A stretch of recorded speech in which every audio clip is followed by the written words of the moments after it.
Lu bayangin ya, di negara yang katanya udah demokratis, masih bisa banget kejadian wartawan CNN Indonesia, Diana Valencia dicabut ID liputan istananya, gegara cuma nanya soal MBG atau makan bergizi gratis yang jadi salah satu program unggulan Presiden Prabowo.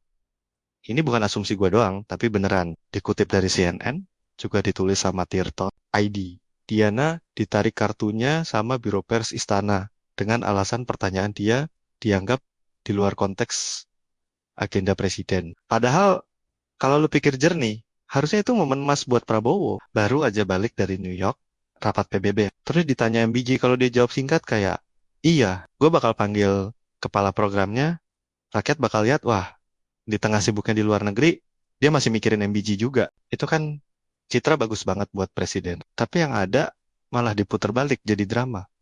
Wartawan dilarang masuk istana, alasan out of context dipakai buat nutupin. Padahal konteksnya jelas. Rakyat pengen tahu soal program yang lagi rame di lapangan. Nah, di sini gue agak heran. Prabowo kelihatan chill banget orangnya.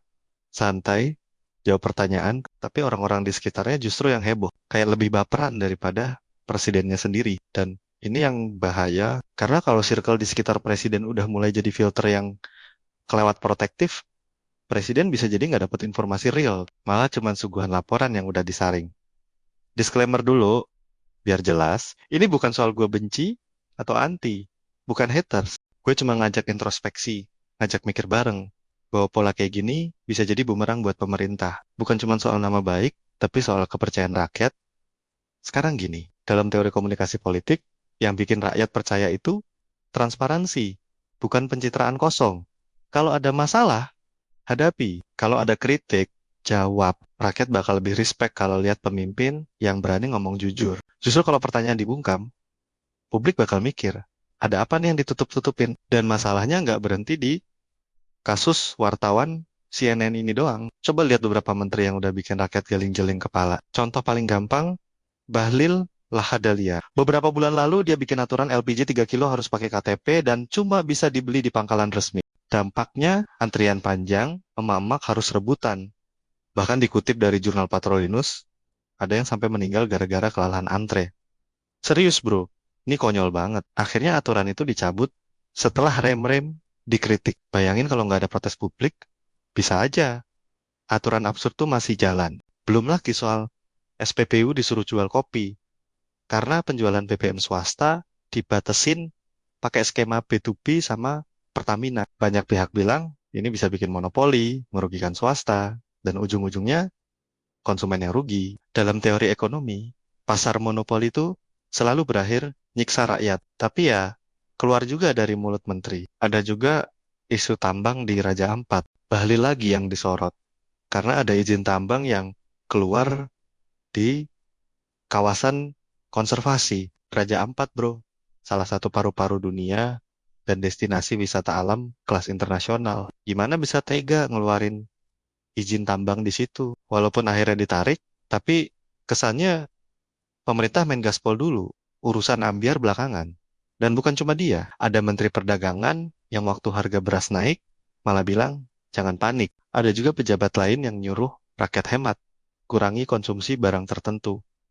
Seolah-olah rakyat yang salah. Padahal problem utamanya ada di kebijakan negara yang nggak beres. Ini bukan slip of tongue doang.